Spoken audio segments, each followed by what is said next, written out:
আসসালামু আলাইকুম। নতুন একটা ভিডিওতে তোমাদের স্বাগতম। আজকে আমি তোমাদের জানাবো জাতীয় বিশ্ববিদ্যালয়ের ২০২৪-২৫ শিক্ষাবর্ষে ক্লাস শুরু হবে কবে? এর সাথে আরো জানাবো কারা ওরিয়েন্টেশন ক্লাস করতে পারবে, কারা করতে পারবে না, কবে থেকে ক্লাস শুরু হবে। চলো আমরা জাতীয় বিশ্ববিদ্যালয় যে নোটিশ প্রকাশ করেছে সেই নোটিশটি আমরা একবার দেখে নিই।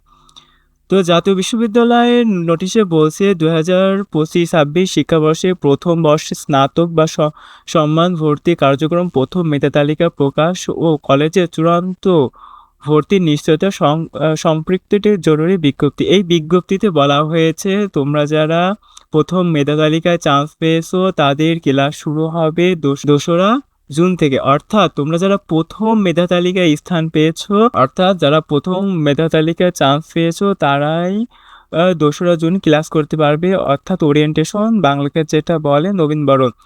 আর বাকি যারা দ্বিতীয় মেধা তালিকা, তৃতীয় মেধা তালিকা, রিলিজ স্লিপ এবং মাইগ্রেশন অন করছো তাদের জন্য পরবর্তীতে চলমান ক্লাসে তোমরা ক্লাস করতে পারবে।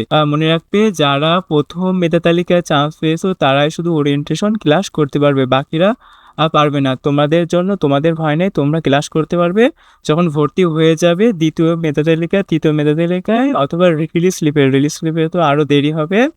তো সেই পর্যন্ত অপেক্ষা করতে হবে। তো এই ছিল আজকের নতুন আপডেটটা।